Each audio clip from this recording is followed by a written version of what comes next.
Ladies and gentlemen, we are live.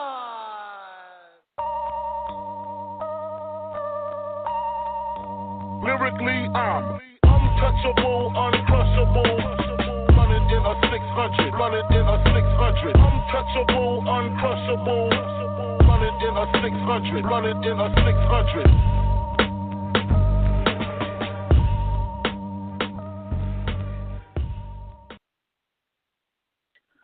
Good evening, everyone, and welcome to another episode here of Punch in the Face Radio. I am your host, Brandon Stubbs. As you can tell, I am pretty sick here tonight, but there was no way in hell I wasn't going to do tonight's show. Because tonight's show, and really it's a representation of why I'm doing this sick. Tonight marks the 1-year anniversary of me relaunching Punch in the Face Radio. And, I'll talk about it a little bit more later in the show, but this is what it's about. This is my baby. This is my brainchild. And there was no way, sick or well, I was going to miss the 1-year anniversary. So, I appreciate everyone rocking with me here for this year. Like I said, I'll talk a little bit about it a little bit more later in the show. But especially tonight, me feeling a bit under the weather. Forgive me if I start coughing, sneezing, or if my voice just completely goes out. So we'll see how tonight goes. But you're more than welcome to talk. Since I can't talk, you can call into the show at area code 929-477-3165. You can also tweet me throughout the show at BrandonP2TF. And as well, you can always go to punchintheface.com. Not a lot there anymore, but you can still go. Why not? We'll have our guest here in about 10 minutes. We have an interview here with Vaughn, the Animal Alexander. Interview I was able to conduct earlier today. My voice was actually a little bit better. It's a hell of an interview. That's all I can say in regards to that. I just want you to sit back and enjoy that. So Vaughn's interview will be here in about 10 minutes. We'll also talk about some fights that have been made officially booked. Whether Thurman is shook of Earl Spence Jr. We'll definitely elaborate on that. And as well, I think that's actually it. And Glenn Tapia, Gabriel Rosado this Thursday night. So if you listen to the show live, that'll be tomorrow night. For those who are listening to it on iTunes or Stitcher Radio, and you're listening to a past date, I'm going to encourage everyone to watch the fight. So hopefully the fight is live. But I want to talk about some fights that happened here Saturday night. Saturday night was the first time I was able to watch Showtime on a television and it not be bootleg in almost 3 years. I cut my Showtime off and just had no real interest in paying for it. But I got bamboozled thanks to my cable company into getting Showtime back. And this was the first card that they had since I've now been reinstated with my Showtime was this past Saturday. Well, we got blessed with a triple header here at 154. And from start to let me stop there. From start to midway through the card, the fights were great.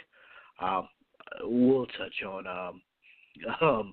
Honest Lara here in a moment, but we have 6 of the top 10, top 15 guys at 154 who are vying to stay or save their number one. And we got some answers here on Saturday night. We also have a couple more questions as well after Saturday night. So let's first start off here with really a fight. We had Austin Charlo on the show here last week, and his fight with Hurd kind of started off like he said it was going to start off. He was very fast. He got off to a good start. He felt that was one of the things that kind of hindered him in his fight against Charlo. The last time we saw him here almost a year and a half ago, he thought it really slowed him. He was a slow starter, and if he would have got up to a little bit faster pace, he would have had a better chance of winning that fight. So he started off fast against Hurd and gave Hurd some different looks, made Hurd have to adjust, and, big up and shout out to Hurd. Hurd went out, and he was able to adjust. He was able to eventually slow down Austin Trout. He rocked him hard here. I think it was in the 6th round. And then finally the corner called it into it in the 10th. Give credit where it's due to Austin Trout. Austin fought a game fight, but at the end of the day, he was just shorthanded. He took that shot, just was unable to recover as the fight wore on. But, like I said, this was one of those things where it left more questions than answers. And the questions lie in regards to Jarrett Hurd. How good is Jarrett Hurd? And that's a legitimate question right now. Is Jarrett Hurd someone that we should still think highly of here at 154? Did he get exposed? I'm leaning more towards getting exposed because, we saw Austin Trout hitting with shots. We saw really the Tony Harrison fight before Austin Trout that Jarrett Hurd had.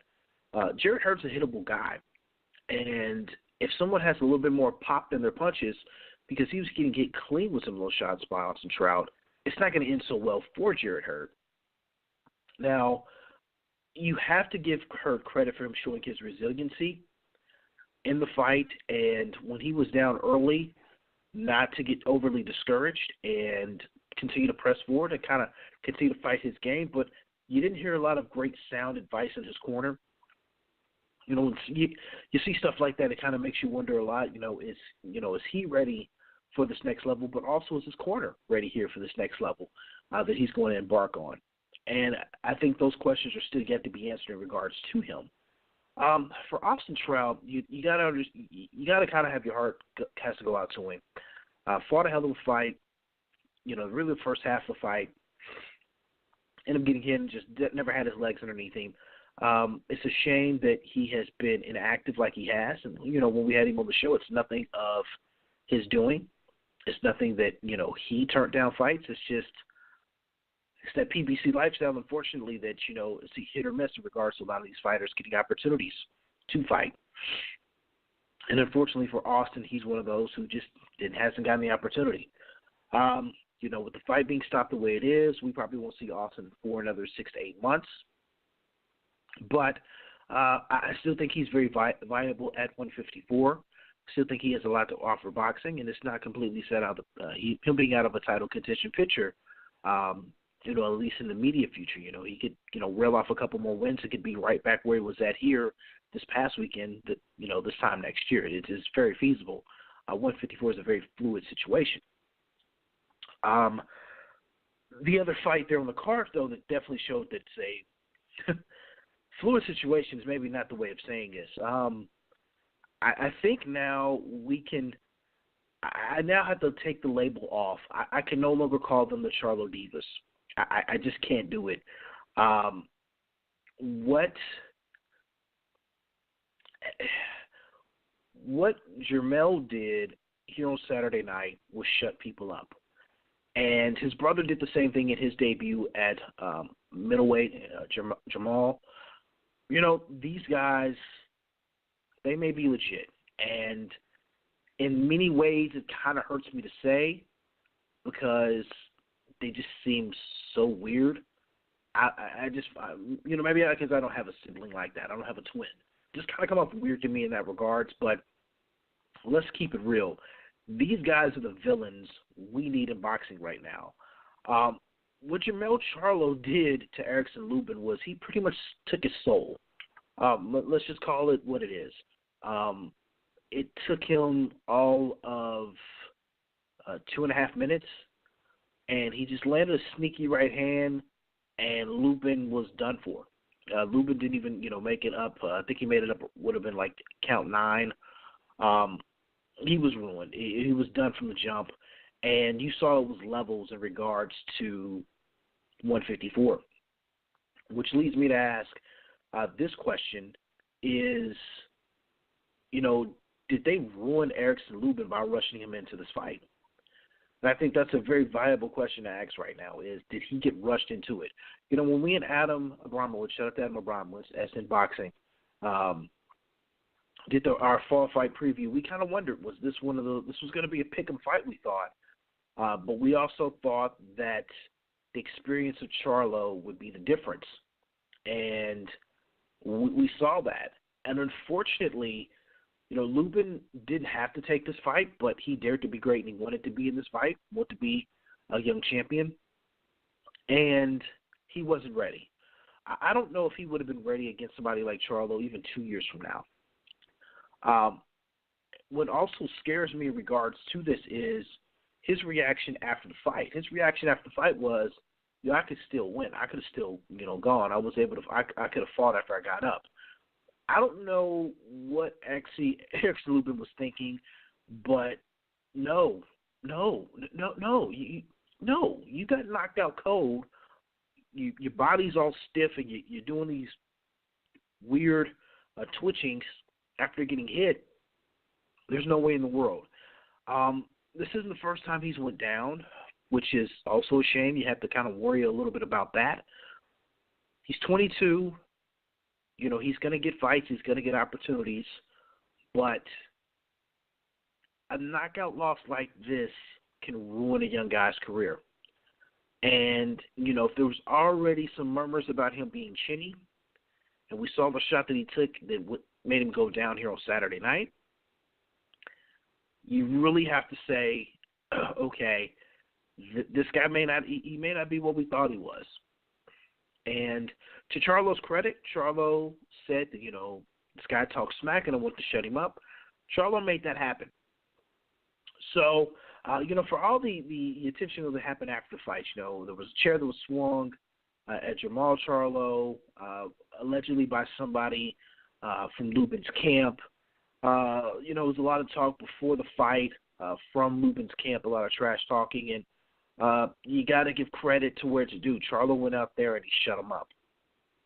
And that's all as a fighter you can ask for is you go out and you shut your opponent up.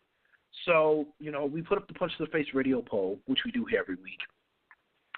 And this week's poll was pretty simple in regards to the Charlo brothers because you can tell the energy was starting to change in regards to the Charlo brothers and the post-fight interview with Jermell yelling across the ring to Lubin's corner is, are they okay? After Jermell knocked him out. That boxing Twitter is starting to actually embrace the Charlo brothers. And so the question was on this week's poll, in regards to the Charlo brothers, you had 4 options. First option was they're still unproven, they're batshit crazy, they're the villains we need, or other. And with 6% of the vote as they're still unproven. There are still some people out there who kind of wonder how great they are or can be, which, I was in that boat before, but I think they're making me a believer now. They've turned me into a believer that they can scrap. Excuse me. So that got 6% of the vote. 9% of the vote went to their batshit crazy. Yeah, you got to understand, these guys, they talk the smack, and for my MMA fans who are listening to the show, maybe the best correlation I saw someone put on social media is the Charlo brothers are boxing's version of the Diaz brothers. And for those who are not familiar with Nick and Nate Diaz, these guys genuinely give no shits in regards to boxing. They just don't. To MMA, they just don't. They have their own way, their own attitudes. So, yeah, that shit crazy. That got 9% of the votes. 10% of the votes went to other, which no one actually said what the other is. I kind of want a response as if it's other. But 75% of the voters said the Charlo brothers are the villains we need right now in boxing. Every great movie needs a villain. The superhero can't be a superhero if they're not fighting someone evil. That's where the Charlo brothers are going to come into play. These guys may be able to make a niche for themselves to make a lot of money just being guys that people want to see lose. And I hate to tell people this, these kids are improving. They're not going to get any worse. Unless they completely don't take boxing seriously and start doing reckless stuff outside of the ring, they're not going anywhere. Jermell right now could be the top dog at 154. Jamal is doing his thing at middleweight. Let's face it, they're not going anywhere, folks. A face that Jermell may be seeing here soon is Lara. He won his fight over to Terrell Gachet. I'm not going to talk much about that fight because, quite honestly, I didn't watch it. I tried to get 6 rounds into it, and Lara's fights, God bless him. We know he's uberly skilled. they're just boring. And a lot of viewers actually started turning off the Showtime card, and their ratings dipped upon the Lara fight starting, which is a shame. We saw fans exiting. If you saw anything on social media Saturday night, fans exiting the Barclays Center during Lara's fight because he's just that boring of a fighter. Not to say he doesn't have skills, but his fights are just boring. They're tough to watch. But let's make it clear, he's probably the number one guy at 154. Now, Charlo did call out Jarrett Hurd, which now makes the most sense for those two guys to fight at 154. Quite honestly, when I saw Jarrett Hurd on Saturday night, this should be an easy victory for Jermell Charlo, whenever they face off. For Lara, things can get a little bit more interesting. The only other title holder at 154 is Miguel Cotto, who will be fighting here in December, this final fight. So, if Cotto were to lose to Saddam Ali, maybe that's a fight Lara goes after Ali for that title, or, maybe see if he can fight somebody in a vacant title fight, and see if he can gain another belt. That would make the most sense, for him to go after whoever that champion is, and then for Charlo and Hurd to face off, and then we have subsequently a tournament of some sorts here to crown who's number one at 154. We shall see in regards to how that plays out here going into 2018, but a lot of it's going to depend upon what happens here with Miguel Cotto's fight, which we'll talk about a little bit later as well here on the show. But one thing we will go ahead and get into is tonight's guest, and that is Vaughn Alexander. Now, Vaughn Alexander, unfortunately, made some mistakes in his life, and he missed, 10 years of his boxing career, 10 years of his life. And he's got out last year and has put his nose to the grindstone, and he's doing just that. He's grinding. And he is somebody right now main events is extremely high on. A fighter that I think you really should keep your eye on, really going into 2018. Look for him to really make a push in main events, do big things with him. So here's my interview I conducted earlier this afternoon with middleweight and possibly super middleweight Vaughn Alexander of Main Events. All right, right now we are joined by Vaughn the Animal Alexander. He's 11-0. He's got a bright future ahead of him here with Main Events. He's coming off a win here just a few weeks ago up in Connecticut. Vaughn, man, we appreciate you taking out time here on Punch to Face Radio. Man, ain't no problem, man. I appreciate y'all having me. Well, absolutely. Like I said, man, you're 11-0 now. You picked up that 11th win here on October the 5th against Elvin Ayala. That was a hell of a knockout, but I want to take it back to the weigh-ins because, it's the first time we've seen you get a little bit heated as somebody since you returned back to the ring, man. What was it all about here at the weigh-ins? Leading up to the fight, you know what I mean? It was a bunch of him talking in the media about what he gonna do to me. He about to resurrect his career off me, and I kind of took offense to that because I'm a young up and coming. I've been here before. It's just that I had a setback, but I'm here now. I'm back. And this guy was talking about putting the L on my record, and ain't nobody gonna put no L on my record. So when I got the opportunity to be face to face with him, I had to let him know, man, I'm a young lion out here, and he gonna have to be God like to beat me. So it got real heated. You know what I'm saying? It just came from a lot of frustration. Me hearing I was quiet. Now, I wasn't in the media talking. He was in the media. I kept hearing all of these things that he was saying. So, I had to let him know in his face, you know what I'm saying, that he got a lot to deal with. So, I took care of business. That you did, man. It was a sick combo that actually closed out the night. It was a right hook and looks like just a quick left. And once you hit him with that right hook, man, did you know it was done for? He wasn't going to get up? Oh, yeah.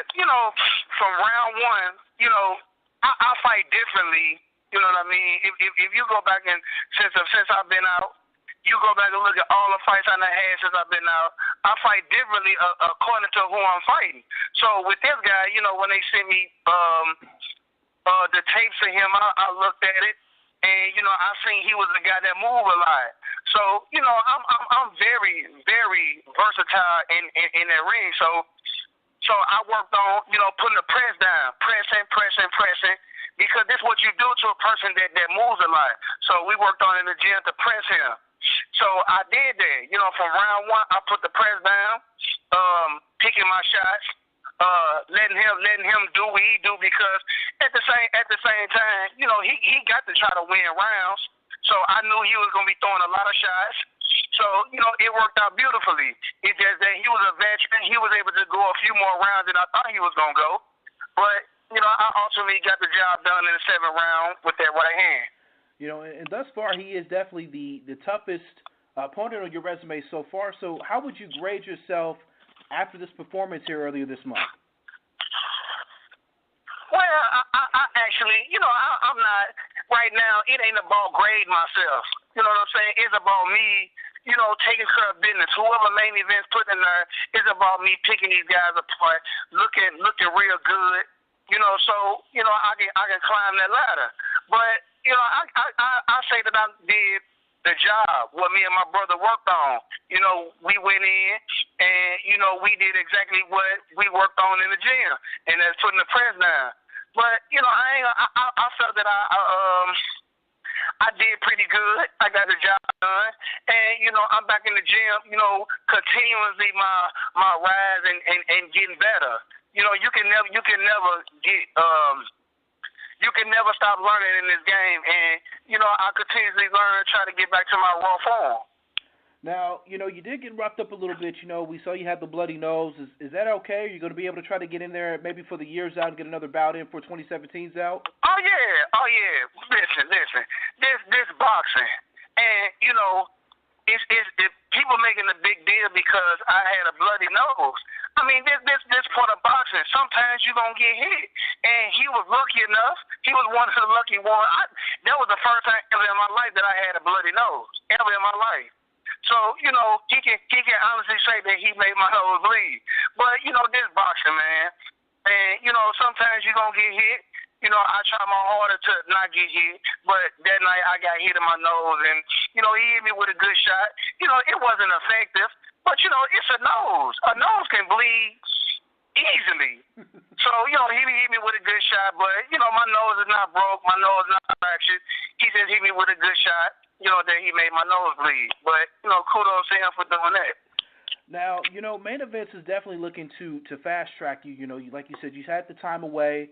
But, really honestly, at 31, you're not old in boxing terms because you don't have all the wear and tear from training.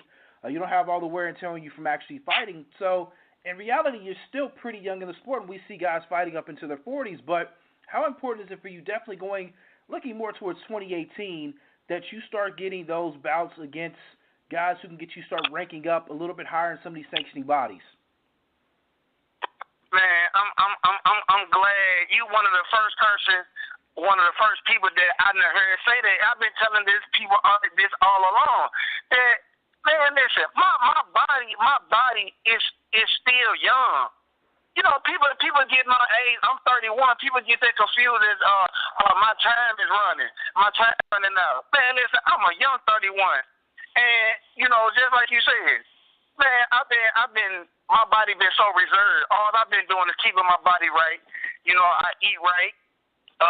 I work out, make sure that I stay physically fit.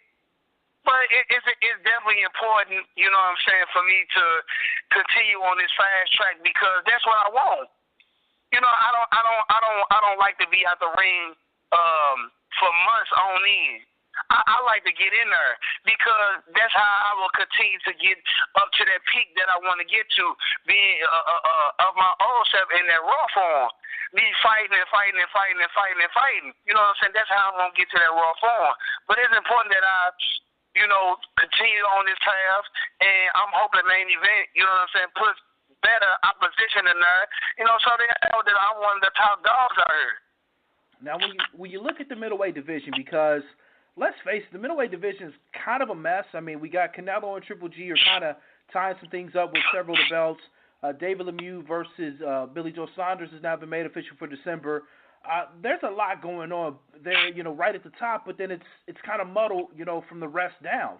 Where do you see yourself fitting into where are you aiming after one particular sanctioning body for a belt, or just whoever gives you that opportunity, you're going to go after that belt first? Man, listen, whatever's presented to me far as a title shot is concerned, I mean, that's what it is. I mean, you know, it's about solidifying yourself. I'm trying to solidify myself as the best middleweight out there. You know, these guys, they done fought their way to championship contention. You know, I mean, listen, I got nothing respect for these middleweights out here because they deserve to be where they at because they fought themselves to their position. But that's where it stops at. Because, you know, once I get my opportunity, I'm about to take this middleweight division over. I'm too much for these dudes, man. I got too much arsenal. You know what I'm saying, when it comes to this middleweight division. I can box, I can brawl, I'm strong. I mean, I can do it all, man. You know, a lot of these middleweights, they one dimensional. And they good in that one dimensional, but when you facing somebody like me that's multi-talented, I mean, it's gonna be hard to deal with me, man. I'm just being honest. It's gonna be hard to deal with me. And you know, you get somebody like Triple G that just come forward. I mean, I can brawl with him, or I can box him. You get somebody like Canelo that right now he one of them guys. Since he lost to Floyd, he done worked on a lot of his defense, but he get tired too quick. He good in the first 3 or 4 rounds, and he get tired. I mean, I'm relentless, man. I'm a lot to deal with, especially when you get in them later rounds. I train for 12-round fights, and if the fight happens for me to get the knockout early, that's cool. But most of my knockouts is gonna come in them later rounds because I train 12 rounds hard. So, but the middleweight division is gonna be mine, man, sooner than you think. Again, our guest is Vaughn the Animal Alexander. You know, he's showing that St. Louis swag here in these answers, and I appreciate that, and that's coming from a Kansas City native. So I appreciate the St. Louis swag you throwing at me because you tell the truth. You speak in your mind, and we appreciate that. Now, I do have this question for you. You know, you were incarcerated. You spent some time away. You know, when you came home, what did you think is maybe the biggest difference you see in boxing from when you started out to now? Because let's face it, the boxing game it's kind of weird anymore. The biggest thing was, you know, before I went to prison, you know, you had go-getters, you know what I'm saying, when it comes to boxing. You know, when I got out, you know, I went to Vegas, and, you know, I went to Floyd Gym, you know what I'm saying, so I can get some work, you know what I mean, just to see where I'm at. I'm talking about this is me fresh out of prison 11 years. So, you know, you would think that these guys would be willing to spoil with somebody that I ain't even put a gloves on in 11 years. But it was so crazy how, you know, these guys, they don't want to do nothing unless, you know, it benefits them, or if Floyd in the gym. You know what I'm saying? That's when they ready to spoil. But if it ain't like when I was in 2004, when I was out, 2005, before I went to prison, everybody was willing to spoil with everybody. Now, these guys just picking and choosing who they want to spoil with. You know, that's why these guys are so stagnant. That was the most thing that I seen in the boxing game, that these guys, they try to reserve themselves, they scared to take a They sure to get in there with good competition in these spoiler matches. It's about getting better. You know what I'm saying? You listen. If you lose a spoiler match, you lose a spoiler match. It's about when you get under them lights, you perform and handle your business. But these guys not even willing to spoil. I mean, I got trouble getting spoiling right now. You know what I'm saying? Because these guys see that I'm back in that raw form. So, you know, they doing just like they was in 2004. They don't want none of this action. So that was the biggest thing that I seen when I got out of prison, that these guys are just they don't want it. They talk it, but they don't want this. And that's something I can honestly say as a reporter here on boxing. We actually see that a lot as well, that, you know, as the years have went on, iron's not really willing to sharpen iron that much anymore. Guys are more, they're complacent. That's probably the best way of saying it. A lot of them are complacent, and it's refreshing to hear fighters say that they're not, and they want to continue to get better. And and sharpen their skills. So this is very refreshing to hear from you, Vaughn. I appreciate that. All right, Now, obviously you are the brother of Devin Alexander, who's a former champion. What's the best piece of advice he's given you since you came home in regards to getting yourself physically, mentally prepared to get back in the boxing game? Well, shout out to my brother. You know what I mean? He getting ready to make his comeback fight November the 21st on Fox Sports. So I want everybody that's listening to check my brother out because he definitely finna make his run again. He back focused. He back sharp. You know what I mean? He's looking real good in the gym. He been in Florida for the past 6 months, getting his mind right, getting physically right. I mean, he ready to go. But, getting out, it's about, you know what I mean, me supporting my brother first and foremost. But ultimately, it's about, me getting myself together and, making my run at this boxing game. That's what it's all about. Me and my brother, we've been doing this a long time, and he understand. At this point, it's about me. I got to be selfish because I've been gone 11 years. So right now, it's all about Vaughn Alexander, period. You know what I mean? I'm here when my brother need me. I'm here to support my brother when he need me. But at the same time, he know I got to take care of business. I got to be in his gym. I got to handle my business. So, me and him, we communicate over the phone. We see each other when we can. But it's about Vaughn Alexander and his rise and taking over this middleweight division. Now, Vaughn, we're going to get you out of here with this one. What are 3 goals you have set for yourself for 2018? Now, granted, this year is not out yet, but 3 things you want to definitely aim for come 2018. Listen, the 3 things is definitely fight for a world title in 2018. I don't care if it's whenever. I would love to fight for a world title. I would love to fight better competition. I want to fight somebody in the top 5. That's where I'm at. Listen. I don't feel that I need to continuously to fight these low grade guys. You know what I'm saying? To prove myself. I'm trying to get in there with them so-called killers that they say. I'm ready to get in there. So that's another one. And again, being world champion, man, that's the ultimate goal. Me solidify myself because listen, I'm campaigning at 60 and 68.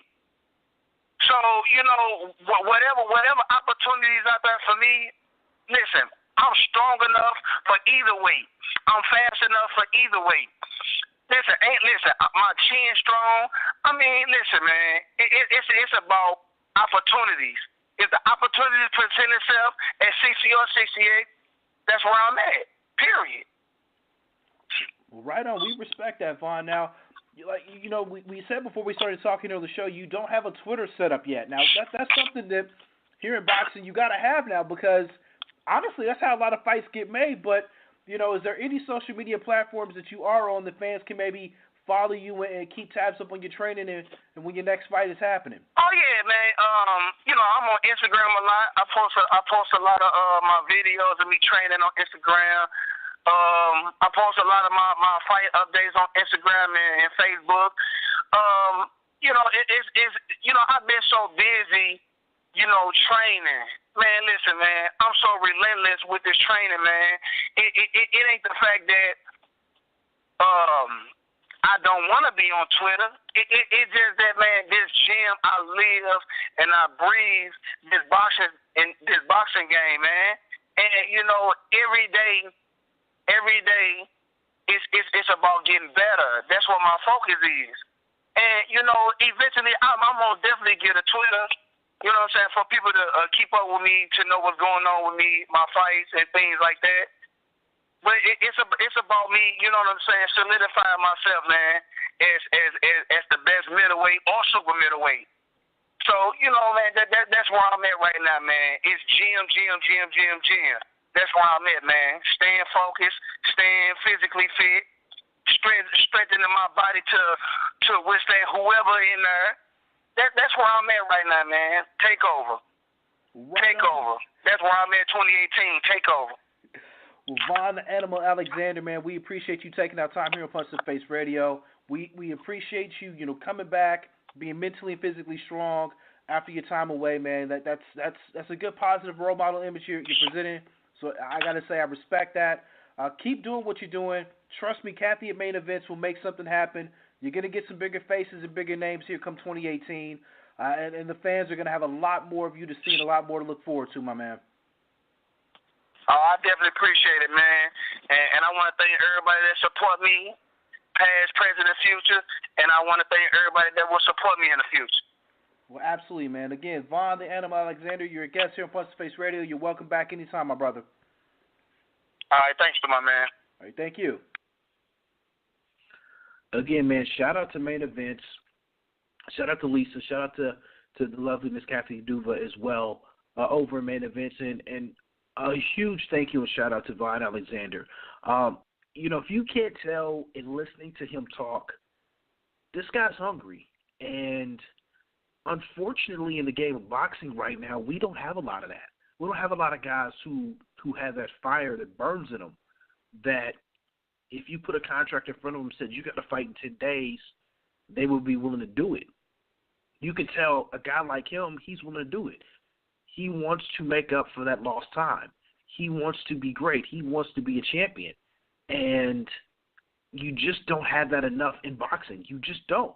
And I think he's going to be something really special. And again, 31 in boxing, that's not old. A lot of guys are really starting to, in many ways, peak at that point.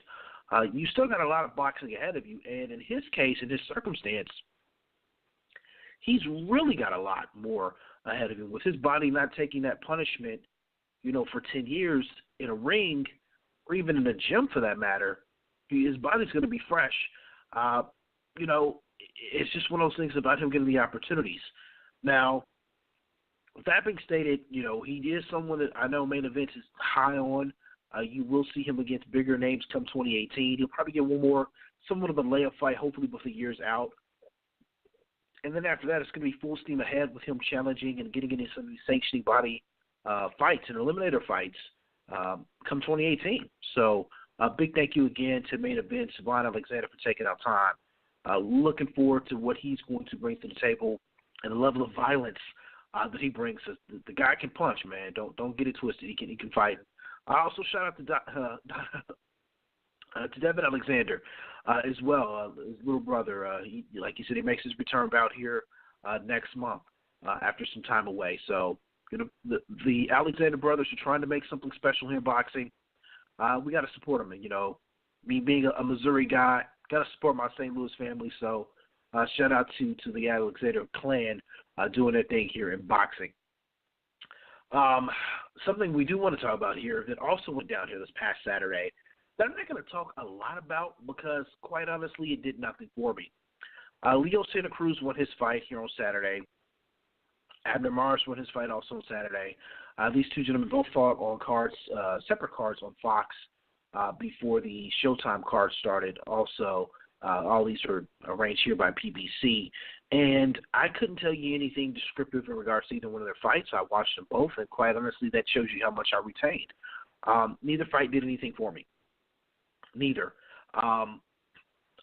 It doesn't make me clamor to want to see a rematch anymore. I didn't think the first fight was all that great that a lot of people made it out to be. So maybe I'm in the minority there, but I really don't care if they fight. I just don't. I think they just both need to fight, period. Leo Santa Cruz is already talking about, sometime in, late spring for the fight. I mean, you've already waited this long. I don't see a reason why you can't have this fight in February. Why can't have the first week of March? You're fighting here middle of October. You're going to have all of November to rest, all of December to rest. Why not start a fight camp maybe the second week of the new year to fight in March or fight in the end of February? Again, this is kind of the same lines of what Vaughn was saying here in our interview. You got too many guys who just don't they don't dare to be great. They want to extend things out, and this is a classic example of this with Mares and Leo Santa Cruz. So If we see him fight, great. If we don't, great. I don't care one way or the other. That's nothing I'm going to be going out of my way to watch when they do finally face up at some juncture here next year. All right, again, man, I appreciate everyone listening to the show and bearing with me here with a bad throat, bad cough. I'm trying my best to power through here on the anniversary show. But somebody who's not powering through some things. Now, there's an awkward moment here on Showtime on Saturday when they had a interview up here with, up on stage, Brian Custer had Deontay Wilder, Earl Spence Jr., and Keith Thurman. Kind of the first time we've really seen Keith Thurman out in public since his fight with Danny Garcia earlier this year. We know he had the elbow injury and he was going to be out, a minimum of 6 months. He's went off and now gotten married. So we didn't know when we would see Keith Thurman again. Well, it's kind of weird that they had him up on stage along with Earl Spence Jr. and those guys possibly meeting in a facing off for supremacy at 147. Now, I have to say this with this caveat. Everyone knows my feelings about Terrence Crawford. I think he's pound for pound number one fighter in the world. I also believe that when he does make his debut at 147, he's going to be a problem for everyone at 147. That goes for Thurman. That goes for Danny Garcia. That goes for Sean Porter. That goes for Earl Spence Jr. I don't see any of them being that much of a deterrent to him at 147. I think Terrence Crawford is just that special. He's just that great. So I have to start off that caveat with this. But in the meantime, 147 is kind of ruled. It's not kind of. It is ruled by PBC fighters, with the exception of Manny Pacquiao and Jeff Horn. That's another story another day. But the main title lists are all PBC guys, and the question was brought to Keith Thurman in regards to him fighting Earl Spence Jr. And his reaction to that was, well, not what I expected. Later in 2018, it will be more legitimate of a match that we can make. The truth is, what he wants, he has to come see me, and everybody knows that, and I remember when I saw that boy backstage years ago, and I told him eye to eye, I look forward to seeing you in the ring one day, because I knew he was the Olympian. I knew he was that young gun coming up. And, I don't have the same passion as he does. He's very hungry. He just acquired the first world title. I've already acquired my second world title. Like Deontay said, I'm at peace. I have a peace. I have a serenity of my position, but I'm still hungry. There's still room in my belly to put in that extra belt and to make my real dreams come true when I was a little boy, which is to be that undisputed welterweight champion. So me and him, we share that same dream, and we have to go through each other to make it happen. So that wasn't a convincing yes. He kind of danced around it. Now, one thing that Keith Thurman did state that he does plan on returning to the ring against a lower class opponent, which he openly admitted, just kind of test his elbow out. Here in the back end of February, early part of March at the latest. So we're looking at a minimum of another 4 months before we see Keith Thurman back in the ring, which is a shame. Now, it's kind of weird, and it seems like some people are letting Thurman off the hook a little bit with this one, that he's going to take somewhat of a tune-up bout to, for his ring return, that no one's really kind of giving him shit for that, which I get.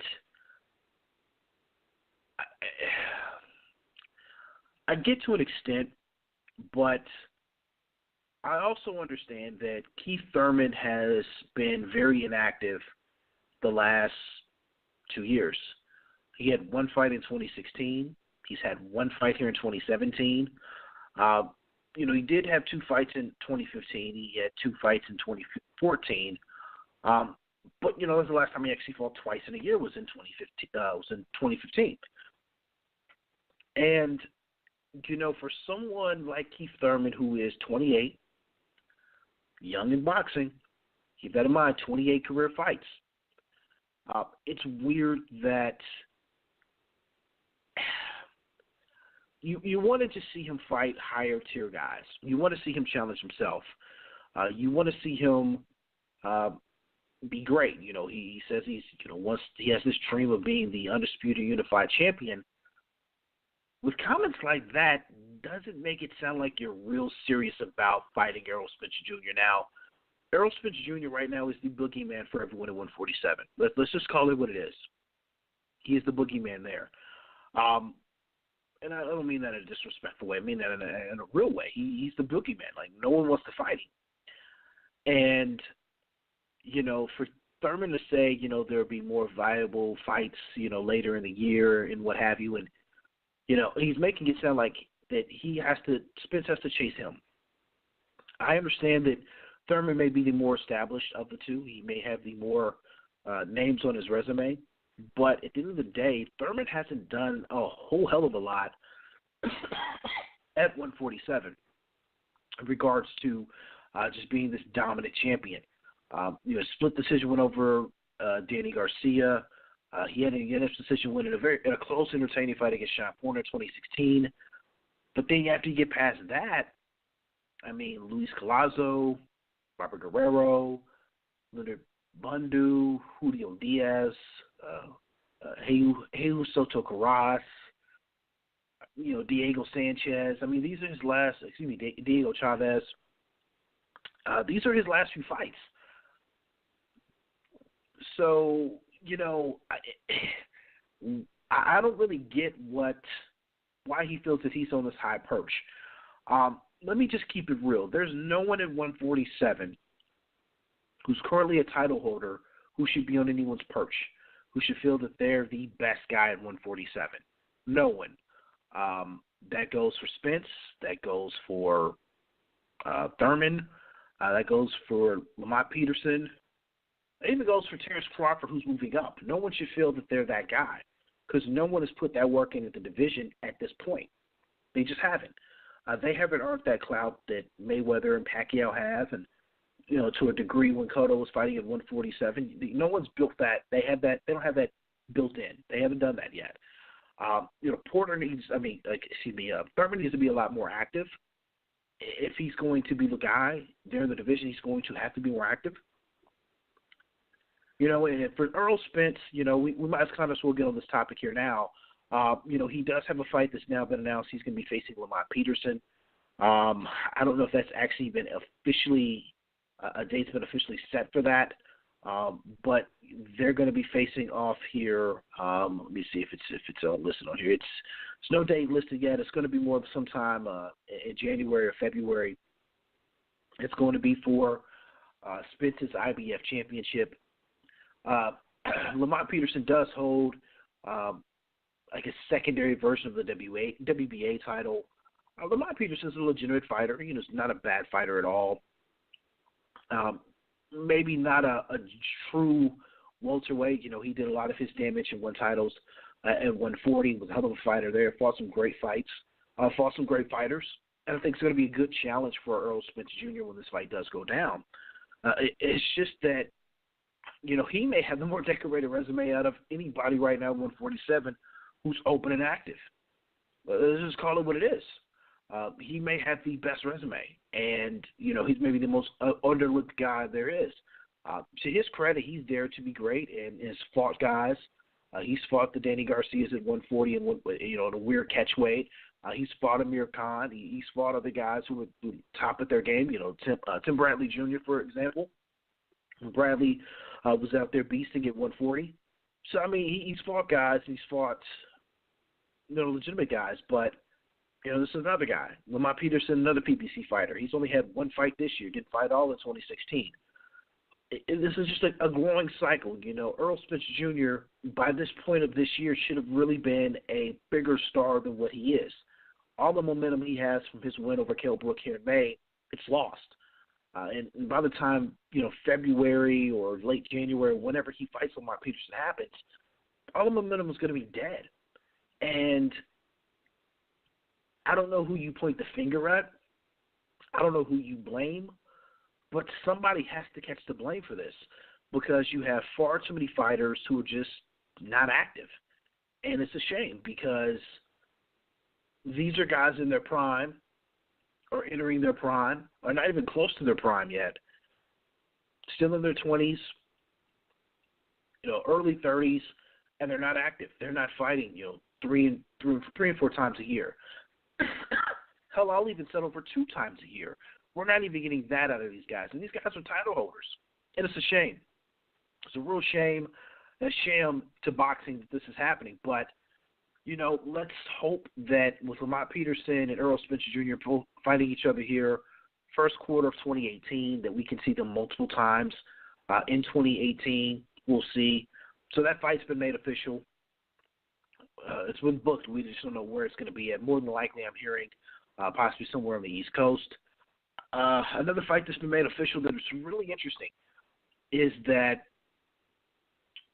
David Lemieux will challenge Billy Joel Saunders, for Saunders' IBF middleweight championship. Now, we all thought that, once Canelo, Triple G ended in a draw, Lemieux would be the one to challenge Miguel Cotto, since Cotto was more likely looking at the winner of that fight. Well, all of that ended up going to shit. Billy Joe Saunders thought, he would maybe fight the winner of Canelo Triple G. Well, when that fight went to a draw, that went to shit for him. So, so many things went so weird, dominoes fell in the orders they fell, that it just made sense that the IBF ordered this fight to happen. And I'm excited that the IBF ordered it to happen, for one. I'm even more excited these guys actually agreed to actually fight, because that it's weird when it comes to guys wanting fights and wanting challenges. This was even more weirder because Billy Joe Saunders is actually going to go to Canada. He's going to go in David Lemieux's backyard, Montreal, here on December 16th on HBO to defend his title. So, it has to be some big money for him to come across the pond to fight, for starters. Secondly, to even go in the guy's home country of Canada. We often make fun of Billy Joe Saunders for getting injured and pulling out of fights, but that takes some balls, folks. And it's interesting to see what will end up happening with that fight, but I think it's going to be a hell of a fight, and it'll help give some clarity to the middleweight division. One would hope, one would think the winner of that bout would then, look to fight the winner of the Triple G Canelo rematch at some juncture in 2018. But, hey, you never know. Weird things have happened. Again, folks, it is boxing. Now, a fight that we really weren't looking overly to was Anthony Joshua was going to be making his next title defense against Pulev here in 10 days, here on October 28th. Pulev ended up getting hurt, and, they had to find a last-minute replacement. And enter Carlos Tamak. Hopefully I'm enunciating that right. He was, I think, number ranked. He's like the 3rd ranked guy. He was a mandatory, also possibly for Anthony Joshua, which is a shame. Pulev wasn't going to be that big of a challenge for him, but nevertheless, it was a guy who was a little bit more recognizable. Carlos is a fighter, originally from Cameroon, fighting out of France. Really nobody here in the States, unless you've seen his fights internationally, probably have never heard of him, never seen him fight. His resume is not that great. He did get knocked out by Alexander Povetkin. He does hold a unanimous decision win over Tony the Tiger Thompson. He does hold a win over Michael Grant, but keep this in mind, this is 2013 version of Michael Grant, not the 2000s version of Michael Grant. He also holds a victory over Francois Botha, but again, this is the early 2000s or 90s version of Francois Botha. It's a 2012 version of Francois Botha. Also, he did actually go the distance with Joseph Parker here last year. Since that loss to Parker, he's looked off 2 straight knockout wins, thus earning him the late-minute replacement opportunity to fight Anthony Joshua. I don't look for Carlos to do much of anything against Anthony Joshua. The thing is, the only way Carlos will have a chance in this fight is if Anthony Joshua doesn't take him seriously. As long as Joshua takes him seriously, this will be a very quick and early outing for him. So let's hope for Anthony Joshua's sake he takes his fight seriously. And also in the same note, since we're talking heavyweight division, kudos to Deontay Wilder. As much fun as I make of him in Alabama, but kudos to him because, he could have just dropped the bout and just dropped out of the fight here next month against Bermane Stiverne after Luis Ortiz had the issues with the drug testing. But, he's willing to keep the fight going. He did say in his interview when he was talking here on Showtime that he is not looking past Stiverne because it is kind of personal. Stiverne's the last guy to actually go the distance with him, but he's just looking through him and to bigger things, but he knows what he has to do in front of him. So we shall see. I think it's interesting in regards to that, but what can you do? Another fight is now, it's official here we did last week's show, but they've actually kicked off their press tour today or yesterday, is Miguel Cotto versus Saddam Ali. Cotto's last fight here in New York. Cotto sold over 140,000 tickets during his lifetime in New York, which is a crazy number if you think about it. And I hope here for his final fight in Madison Square Garden December 2nd, this is no different. No one's clamoring for this fight against Saddam Ali. There have been guys who've turned it down. Jesse Vargas was offered the fight. He put up this statement here on Twitter today stating that the money he was offered was very low and he wasn't willing to take the low offer. Mikey Garcia has said, Golden Boy wanted to sign him to a multi-fight deal. He didn't want to do that. The Charlo brothers, Jermell, calls out Cotto. I don't think that fight doesn't make a ton of sense for Cotto at all at this juncture. If Cotto was going to go out with a bang, he's going to go after Triple G or Canelo. And that's why he was kind of hoping the fight would actually end clean so he could get that winner, that one large payday. I don't think he's, at this juncture in his career, wants to fight a young lion like Charlo. Like I said on last week's show, Cotto is allowed a layup for his last fight. The guy's done everything we've asked him to do. He's fought at a high level all these years. Let him have his layup. Just let him have it. And, just move on from there. So we shall see now. Also on that card, Ray Vargas, he's going to be featured on the HBO televised undercard of the Cotto Saddam Ali fight. He's going to be facing, I don't know who he's going to be facing right now, but he's going to be fighting on that card. They're actually looking for an opponent for him. So it's a guy that they're excited about at Golden Boy. 30-0, 22 knockouts. Young guy, promising guy, 26 out of Mexico. He's going to be making his second title defense of his belt here at 122.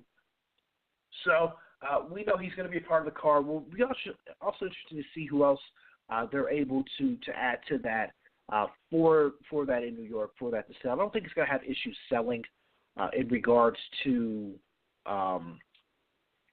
people getting excited. With this being Cotto's last fight, I look for him to do good numbers there. There'll also be Jason Sosa. His fight has been announced against Robinson Castellanos. That'll be here on November 25th. That he'll be part of the undercard of the Sergey Kovalev Shabransky fight. We're hoping to get, by the way, we're crossing our fingers here that we'll get Kathy Duval on during fight week of that to talk about Sergey Kovalev. So, we got some fights, interesting fights here lined up. Like I said, we got others that are kind of sort of taking shape. Lucas Matisse is now back in training camp. Look for an announcement here soon. If it's not him fighting Adrian Broner, I would be absolutely shocked. Adrian Broner's also been kind of hinting towards that about a big fight. So look for that to be what the situation is once that is announced. Don't be alarmed if it's Lucas Matisse versus Adrian Broner sometime here late January on HBO. So that's that. Now, one card that is happening here tomorrow night. So if you're listening to the show live here on Wednesday, or if you're downloading it and you're listening to it here Thursday morning, a fight card here on November 19th. and it's kind of a garbage card. I will openly admit that. It's kind of a really – it's a weird fight, but it's a fun fight. And, maybe it would take, my brother Adam Abramowitz to kind of describe it as a garbage fight. But it's a fun garbage fight. Gabriel Rosado versus Glenn Tapia will happen tomorrow night live on ESPN. Now, both of these gentlemen want to be put in title contention at middleweight. The problem is they're not. They've suffered a lot of L's. Let's just put it that way. For Tapia, a lot of people are calling for this guy to retire after his fight with James Kirkland here back in 2013. It was a bad knockout. But he rolled off 3 straight W's after that. Unfortunately, though, since then, since he has this 3-fight win streak, he's actually had a 4-fight winless streak. He's had 3 straight fights where he got knocked out. Michael Soro, David Lemieux, Jason Quigley. Quigley fight was a unanimous decision loss that, honestly, a lot of us thought he won. It was an interesting fight. It was a close fight. A lot of us thought he did enough to win, and he really showed he had a lot left in the tank, which is crazy to think that we're saying a guy at 27 should retire. We thought he was washed. So, he hasn't won a fight, though, since 2015. His opponent, Gabriel Rosado, is not that much of a different boat. He hasn't won a fight here since 2016, but he suffered 2 losses here back-to-back. William Monroe Jr. Was a unanimous decision loss, and he lost a majority decision loss going over to the UK early this year to Martin Murray.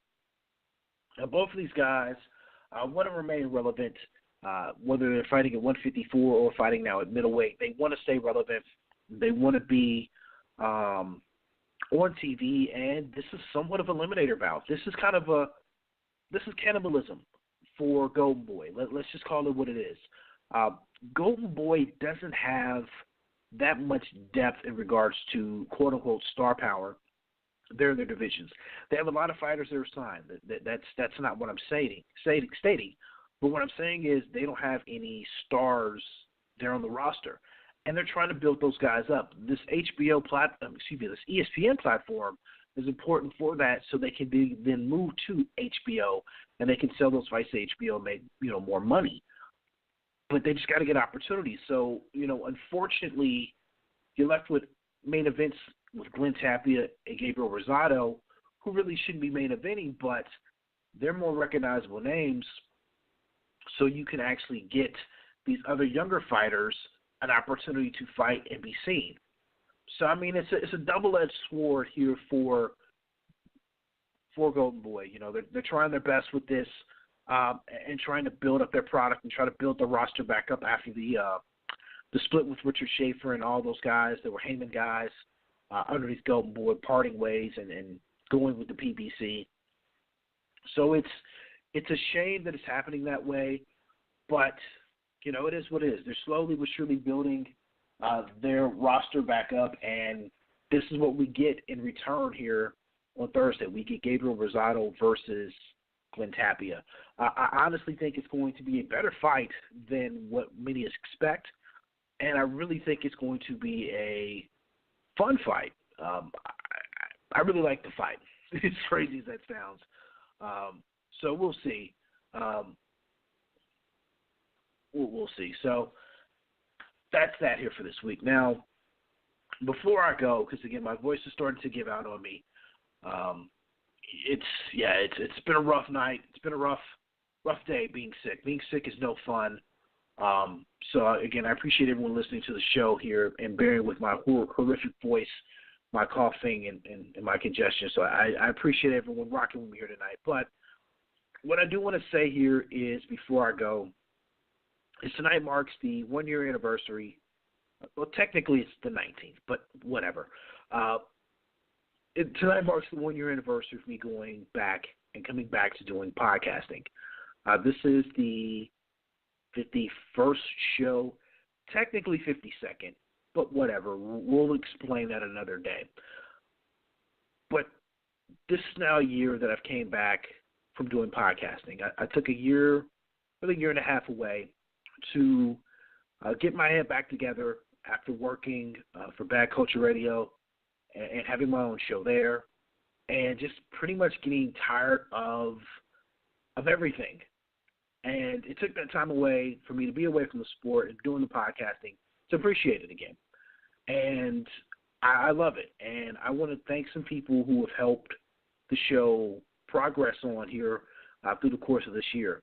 I would be remiss if I didn't thank Adam Abramowitz. Adam has been a lifesaver here really in 2017. Great co-host. He'll be back here on November the 4th to talk boxing with me. Hopefully by then my voice is 100% back to normal. So shout out to him. Shout out to my mentor who helped me kind of get started in this. Ginger LeBeau, host of the Morning Punch-In Show. Catch her every Monday. I'm plugging other people's shows. This is rare. So shout out to her for giving me that opportunity. But I want to also thank people who have been a guest on the show throughout the year since we've relaunched. You know, the first guest on the show last year was Kathy Duva. We're actually trying to get her on the show here tonight, but unfortunately schedules didn't match that, so we're going to try to get her on before the year is out. Kathy came on. I told her what I was doing. I'm trying to relaunch the show. She said, no problem, I'll do it. You know, that's before Pulev Award 1. So shout out to her, and since she's came back and been another guest as well. We've had Heather Hardy on the show. We had Austin Trout last week. Vaughn Alexander here this week.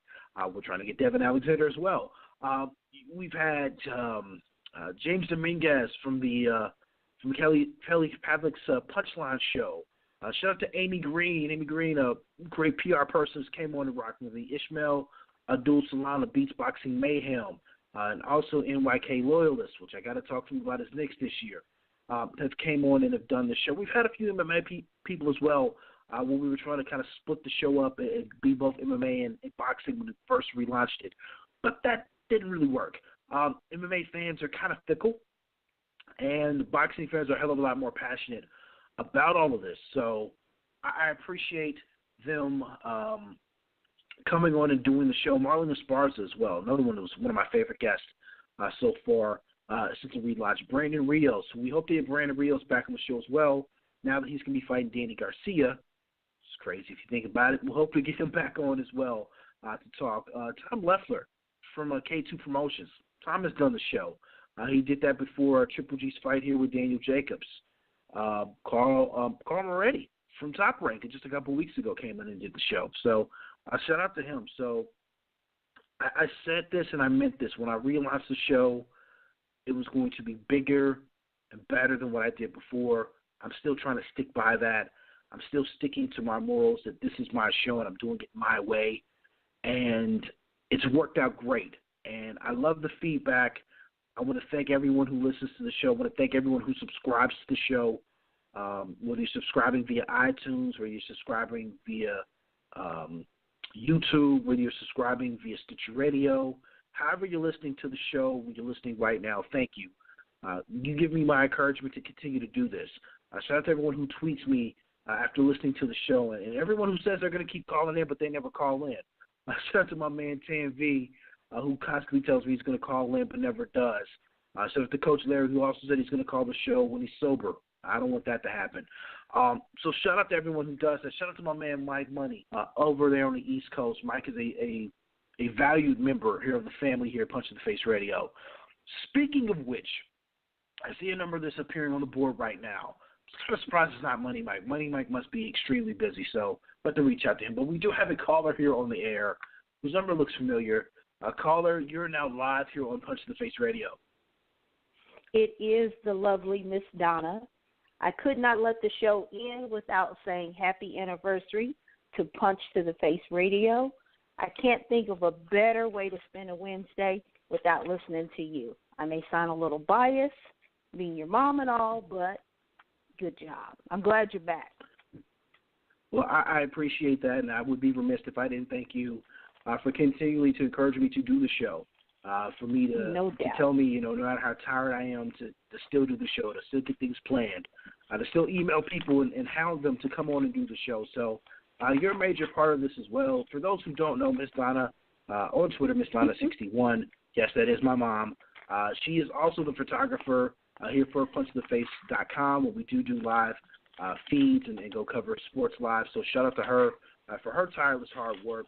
to continue to make sure that I am motivated in what I do here. Do you have any parting shots or anything you want to say in regards to boxing here on tonight's show before we end? Love the interview that you did with, what was his name? Vaughn Alexander. Vaughn Alexander. Love the interview. But I really wish you could get Cotto on. You know how I feel about Cotto. Man. You know, that's going to be tough. Cotto does not do podcasts. Cotto does not like doing media. Miguel Cotto's well likes to talk in third person.